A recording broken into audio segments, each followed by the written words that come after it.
Buckle up, football fans. It's time for Toyota Talks. Is the Good Morning Football family more surprised that there's not one undefeated team left in the NFL through 5 weeks, or that the Jets are still winless? And this is a team led by former defensive coordinator of the Lions, Aaron Glenn, without a takeaway. I don't think that's happened in the NFL for a team through 5 weeks in 94 years. The unlikelihood of whatever the Jets are doing right now is crazy. And unfortunately for the Jets, I think we're more surprised that we are already at no unbeaten teams left in the NFL season. I believe I read in the research that this is only the fourth time that this has happened this early by Yeah. week 5 to have no unbeaten teams. And the fact that the Eagles and the Bills both entered that category on Sunday at the same time. So unfortunately, it's more surprising to see the former that you mentioned. The Jets, they can't figure anything out. And it's too bad because I liken it to, and you guys would appreciate this in Chicago, what we're supposed to do with a first year quarterback, which is, give them time, give them grace, give them the wiggle room to understand a system and the professional football league and what have you. However, I don't think first time head coaches are allotted the same wiggle room. I think Aaron Glenn, coming off of what he accomplished in Detroit with his time leading that defense of the Lions, and then his history with the Jets, they would have expected more from him this early in the New York market. Now you guys are seeing a little bit more success with your first time head coach. So unfortunately for Aaron Glenn, similar to what Caleb had with Jalen last year, you're seeing a direct comparison to, well, Ben Johnson's doing this in Chicago, Aaron, why aren't you doing this in New York? So it is a crazy thing across the board. Your question is really well read because it's actually just been a really wild first 5 weeks of the season. Yeah, there hasn't been one team that's really stepped out where you've said, hey, that's Mm-hmm. the team that's going to end up in Santa Clara come February. Mm-hmm. We all thought it might be the Packers, and then we saw what happened in Cleveland Yeah. and actually in their last game. I think the Packers thought it was going to be the Packers, and then they tripped up. So it is wild how, people can carry themselves a certain way, and then one game happens to them, and you're humbled. Let me go to Monday night, Jamie. Tyrique Stevenson returns to Northwest Stadium in prime time. The main story will be how is he going to respond after last year's fail Mary and how it torpedoed the Bears season. I give him credit. He faced the media yesterday in front of his locker room and took all the questions. How do you and the group feel that Stevenson will handle the spotlight on Monday? Two situations come to mind if I were Tyreek Stevenson or if I was his PR person or somebody in his life and in his circle. The most recent being last weekend, watching Stephon Diggs and the way he carried himself to go back to Buffalo, now playing for New England after, being on his fourth team, and everything that is said about his life and his business and how Stephon Diggs goes about operating. I thought he handled his return to Buffalo with class. He similar to Tyreek stood up and answered all the questions, showed nothing but appreciation and support of everything Buffalo did for him in his time. So that's, I think, the best way to do it is get out in front of it, acknowledge, I think some of the hardships that either one of these guys went through, but shying away from it is never the option. The other thing that comes to mind in terms of what I can only assume is just massive epic failure of what it feels like for the player are the young men recently who have dropped the ball at the goal line. That's kind of the other thing that in my mind would parallel, letting your team down, misunderstanding a moment. And the Tyreek Stevenson thing and guys dropping the ball at the goal line, that to me is a parallel emotion. So similar to what I just said about Stefan, all you can do is speak on it.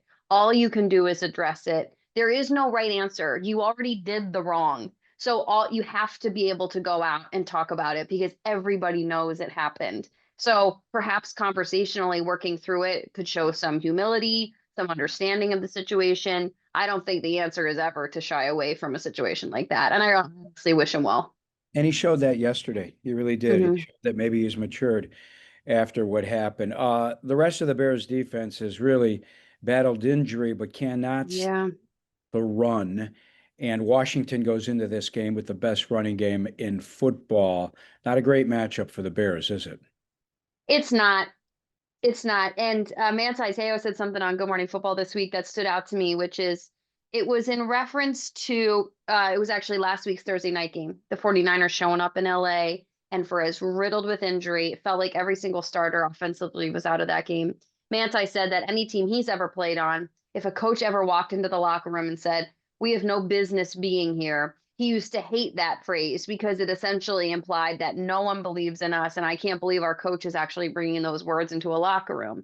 Now, you could say the same for the Bears defense right now. We have no business hanging with the run game that the Commanders are bringing. But the beauty of what we saw happen just last Thursday night was that there's still 11 dudes on each side of the ball. There's still your ability to tackle one-on-one or two-on-one. So I think you just got to grip it and rip it. And if it takes two or three guys to take down their young, prolific running back, then so be it. But I think look no further than what the 49ers were able to accomplish last weekend if the Bears need any motivation. Absolutely. Washington's been inconsistent, even though they're three and Yeah.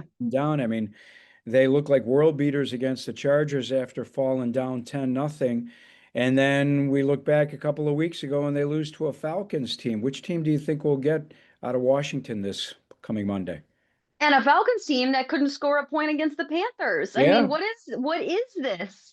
Unfortunately for the Chargers, I think they are another team that is riddled with injury. Unfortunately, what's come to my mind is watching the teams that have navigated injury seamlessly. I'm thinking of the Cowboys. I'm thinking a little bit of the Vikings, despite their trip up in Ireland. So was the Commanders' comeback a byproduct of the Chargers, just that blue medical tent going up one too many times?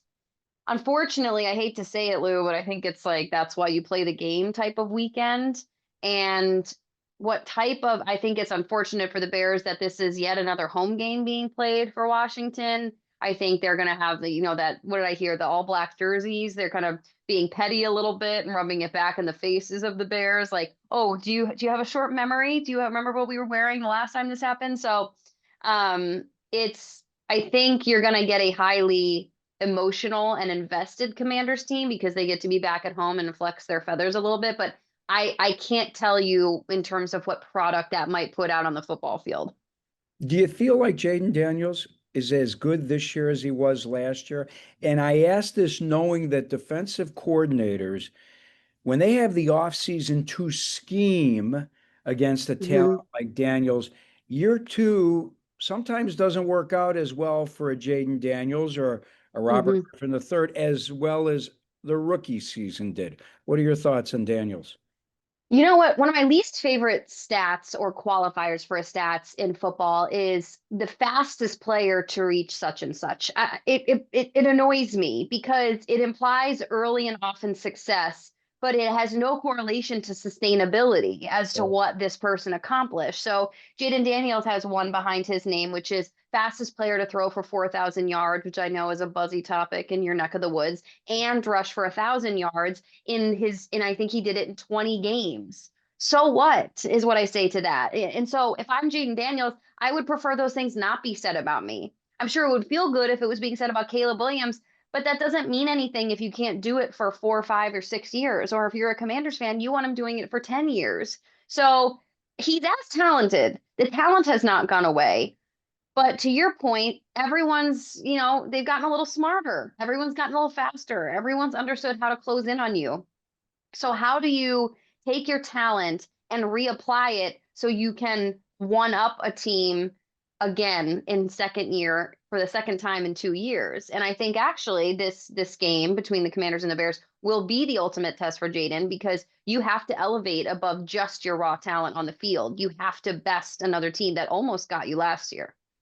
With the start that Caleb's gotten off to, do you feel Hmm. as though maybe he's starting to close the gap on Jaden I Daniels? think so. It's not a secret that I'm a girl born and raised in Minnesota, and I would love to ask a true and honest opinion of a Vikings fan right now, which is, which would you rather have? The way that Monday night football game went against the Vikings and the Bears with JJ McCarthy and showing one good quarter and getting that win, or what you've seen from Caleb, despite suffering some losses, but he's shown improvement.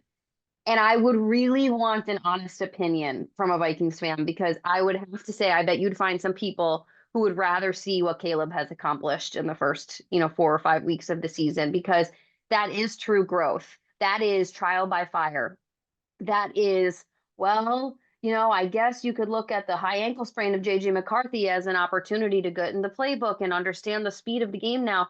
It's got to be really frustrating if you're elsewhere in the NFC North and you're waiting for your young quarterback to take a grip of this thing. Whereas what I'm seeing from Caleb Williams is, did we finally find a match in a coach and a personality and an IQ that fiery at times, but has the legs to make it work for years to come? Yeah, let's hope so. In Chicago, let's hope so. By the Yeah. way, since you brought up Minneapolis, I asked this question on our weekly show, First and North.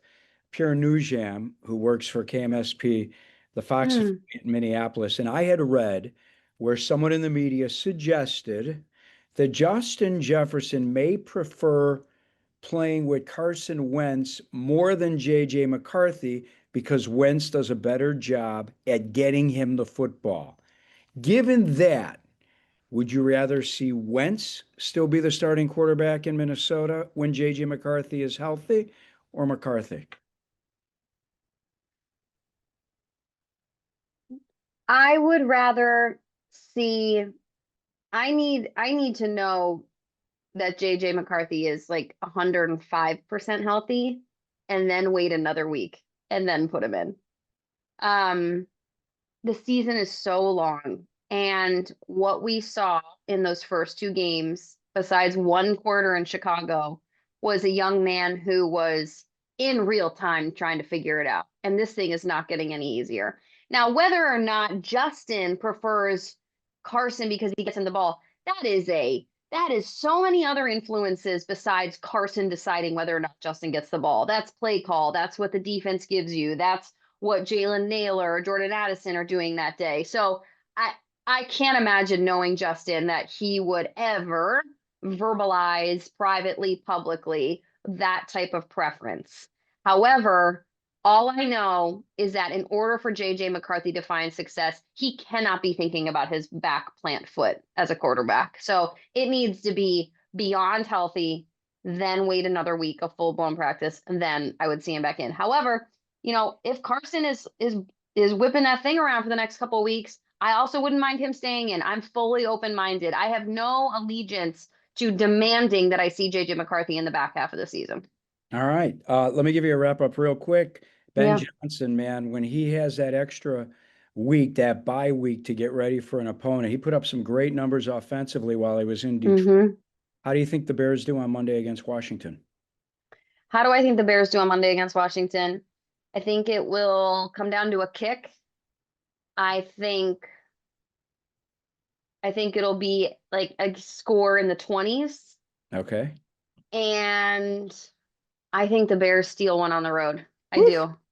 I I do. hope you're right. I hope it doesn't come down to another Hail Mary. That's for damn sure. Yeah, me too. Me too. Let's try to put it in the uprights through with our foot and not just throwing it at the uprights, hoping that somebody catches it. Love it. Love it. Jamie, as always, thanks for the time.